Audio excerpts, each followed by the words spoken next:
Assalamualaikum dan salam sejahtera kepada Puan Masturina. Sebelum tu saya ingin meminta maaf kerana lewat menghantar slide presentation dan video presentation praktikal work 2. This is my team. My name is Nur Ain Atika binti Aris Farila, and this is my partner Azia Ashira binti Nur Hijab. Today I will be presenting the result of our sale data analysis and explaining the type of sampling method used for the task. Okay, question 1A. First, let's look at the 4 type of sampling method. First, simple random sampling. Every item has an equal chance of being selected. Second, stratified sampling. We divide the data into groups such as a region and then sample from each group. Systematic sampling. Pick every item from the list. And last, cluster sampling. Divide the data into cluster and then randomly select entire cluster. This is question B. First, in Excel, I add a new column called random number. I use the formula equal to RAND dalam kurungan to generate a random number for each cell, which help us choose a random sample later. Next, I sort the data by region and item. This help the group the data based on this factor, making it easier to identify pattern and perform stratified sampling. Selected sample from the sort data. I select the first 10 cell of the central region and the first 5 cell with the binder item.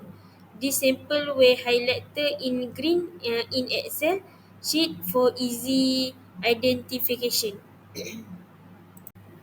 Ni adalah sambungan daripada uh, table sebelum ni.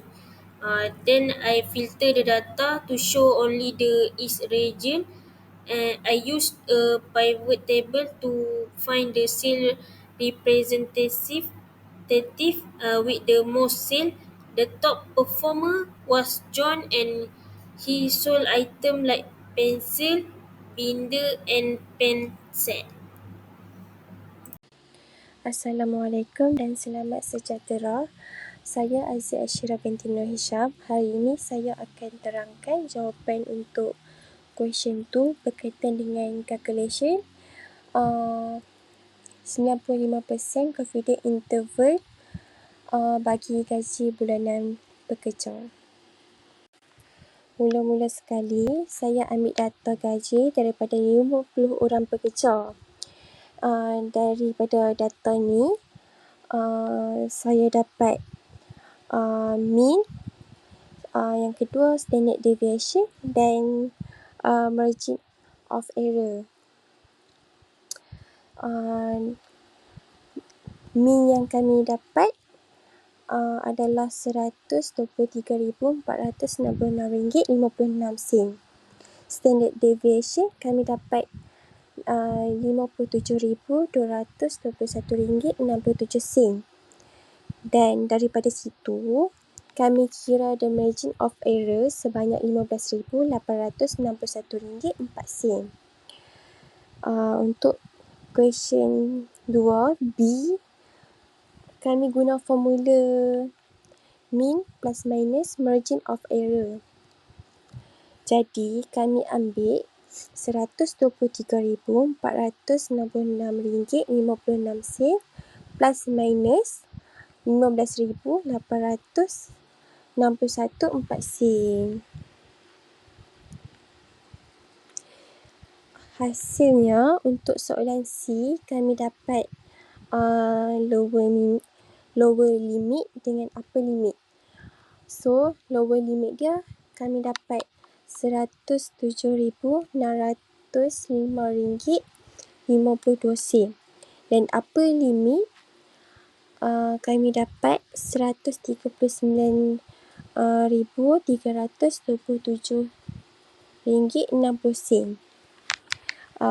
Dan keseluruhannya kami dapat 95% confident level dan yakin bahawa mean gaji sebenar pekerja berada dalam range. Itu sahaja daripada saya. Tapi dalam slide ni, yang 50 orang pekerja tu, kami dah campak dah. Cuma dalam slide ni, boleh nampak 23 orang pekerja. Tak cukup. Tak cukup nak letak dalam slide. Maaf. Itu sahaja daripada saya. Terima kasih. That's all from our team. Thank you, madam, and have a good day. Thank you, madam.